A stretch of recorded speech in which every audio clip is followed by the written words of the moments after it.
అది చంద్రాపురం. చుట్టుపక్కల 10 గ్రామాలకు అదే పెద్ద వాణిజ్య కేంద్రం. ఆ రోజు వారపు సంత కావడంతో ఊరంతా జనంతో కిటకిటలాడుతోంది. ఎటు చూసినా కోలాహలంగా ఉంది. ఆ రద్దీలో రాఘవ అనే ఒక సామాన్య బాటసారి తన పని ముగించుకుని సొంత ఊరికి బయలుదేరాడు. రాఘవ చూడటానికి చాలా అమాయకుడిగా, సాత్వికుడిగా కనిపిస్తున్నాడు. అతని వేలికి మాత్రం తళతళలాడే ఒక ఖరీదైన వజ్రపు ఉంగరం ఉంది. అది అతని తాతలనాటి ఆస్తి. నడుస్తున్నప్పుడు సూర్యకాంతి పడి ఆ ఉంగరం మెరుస్తుంటే దాన్ని చూసుకుని రాఘవ మురిసిపోతున్నాడు. అదే సంతలో జగన్ అనే వ్యక్తి తిరుగుతున్నాడు. జగన్ పనీపాట లేకుండా మోసాలు చేస్తూ బతికే రకం. జనాల జేబులు ఎలా కొట్టాలా అని గద్దలా చూస్తున్న జగన్ కన్ను రాఘవ చేతికి ఉన్న ఆ వజ్రపు ఉంగరం మీద పడింది. అబ్బా, ఎంత ఖరీదైన ఉంగరం!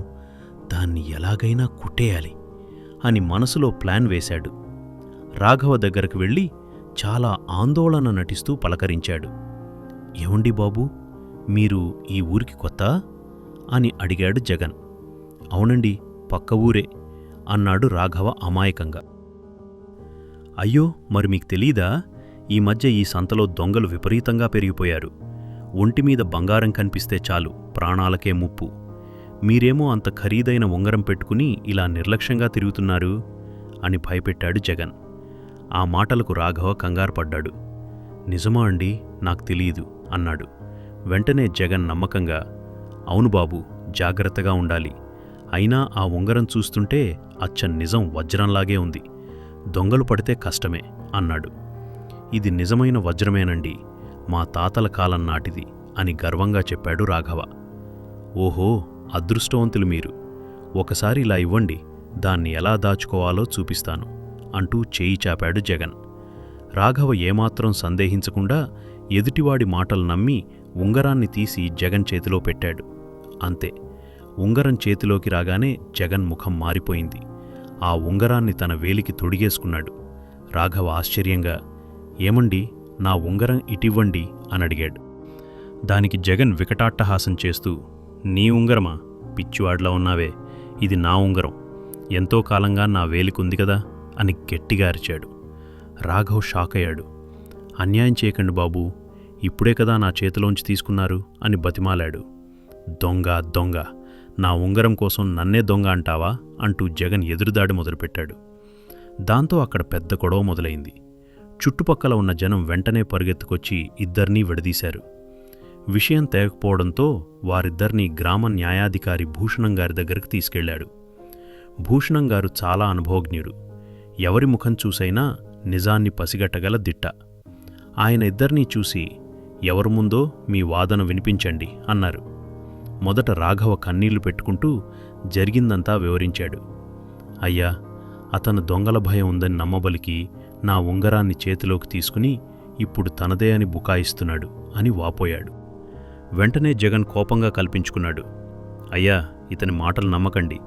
అసలితని వేషం చూడండి. ఇంత ఖరీదైన వజ్రపు ఉంగరం ఇతని దగ్గర ఎలా ఉంటుంది?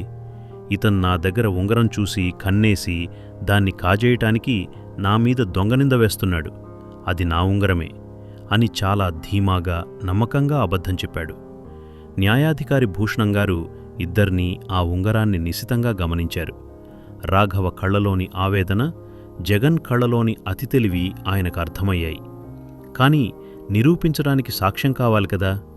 అందుకే ఆయనకొక ఉపాయం తట్టింది. ఆయన ఉంగరాన్ని చేతిలోకి తీసుకుని గంభీరంగా గొంతు సవరించుకుని ఇలా అన్నారు. మీ ఇద్దరి గొడవ ఎలా ఉన్నా ఈ ఉంగరాన్ని చూస్తుంటే నాకొక విషయం గుర్తొస్తోంది. మన మహారాజుగారి వజ్రపు ఉంగరం కొన్ని రోజుల క్రితం దొంగిలించబడింది. అది అచ్చం ఇలాగే ఉంటుంది. రాజభటులు ఆ దొంగ కోసం వెతుకుతున్నారు. ఈ ఉంగరం ఎవరి దగ్గర దొరికితే వారికి మరణశిక్ష వేయమని రాజాజ్ఞ ఉంది అని సీరియస్గా చెప్పారు. ఆ తర్వాత రాఘవ జగన్ల వైపు తీక్షణంగా చూస్తూ, ఇప్పుడు నిజం చెప్పండి, ఈ ఉంగరం మీ ఇద్దరిలో ఎవరిది? ఎవరిదైతే వారిని ఇప్పుడే రాజభటులకు అప్పగిస్తాను అని గద్దించారు. మరణశిక్ష అనే మాట వినగానే జగన్ వెన్నులో వణుకు పుట్టింది. ప్రాణం పోతే ఉంగరం ఉన్నా ఒకటే, లేకపోయినా ఒకటే అనుకున్నాడు. వెంటనే భయంతో, అయ్యో దొరా, ఆ ఉంగరం నాది కాదు. మొన్న మా తోటలో పనిచేస్తుంటే మట్టిలో దొరికింది. ఎవరో పారేసుకున్నారులే అని నేను తీసుకున్నాను. నాకు దీనికి ఏ సంబంధం లేదు. నన్ను వదిలేయండి అని వణికిపోతూ నిజం చెప్పేశాడు. కాని రాఘవ మాత్రం ఏమాత్రం తొనకలేదు. అయ్యా, ఇది రాజుగారి ఉంగరం అయ్యే అవకాశమే లేదు. ఎందుకంటే ఇది మా తాతల కాలం నాటి ఉంగరం. మా వంశానికి గుర్తుగా ఇది నా దగ్గరుంది. దీనికోసం నా ప్రాణం పోయినా సరే ఇది నా ఉంగరమే అని ధైర్యంగా చెప్పాడు. న్యాయాధికారి భూషణంగారి ముఖంలో చిరునవ్వు వెలిసింది. భయపడకు రాఘవ, ఇది రాజుగారి ఉంగరం కాదు. దొంగ ఎవరో కనిపెట్టడానికే నేను అలా అబద్ధం చెప్పాను అని అన్నారు. ఒకవేళ ఈ ఉంగరం నిజంగా జగందే అయుంటే ప్రాణం పోయినా అది తనదే అని వాదించేవాడు. కాని దొంగతనం చేసిన వస్తువు కోసం ప్రాణాలర్పించడానికి ఎవరూ సిద్ధపడరు. శిక్షకు భయపడి జగన్ నిజం ఒప్పుకున్నాడు. కాని రాఘవ తనది నిజమైన హక్కు కాబట్టి రాజాజ్ఞకు కూడా భయపడకుండా నిలబడ్డాడు అని తీర్పు చెప్పారు. అబద్ధం ఆడి మోసం చేయబోయిన జగన్కు తగిన శాస్తి చేసి ఆ ఉంగరాన్ని రాఘవకు అప్పగించారు. చంద్రాపురం ప్రజలందరూ న్యాయాధికారి తెలివిని మెచ్చుకున్నారు. నీతి: తప్పు చేసినవాడు చిన్న బెదిరింపుకే భయపడతాడు. కాని నిజాయితీ ఉన్నవాడు ప్రాణం పోయినా నిజాన్ని వదలడు. సత్యమే జయిస్తుంది. ఈ కథ మరింతమందికి చేరాలననిపిస్తే వీడియోను లైక్ చేసి పంచుకోండి.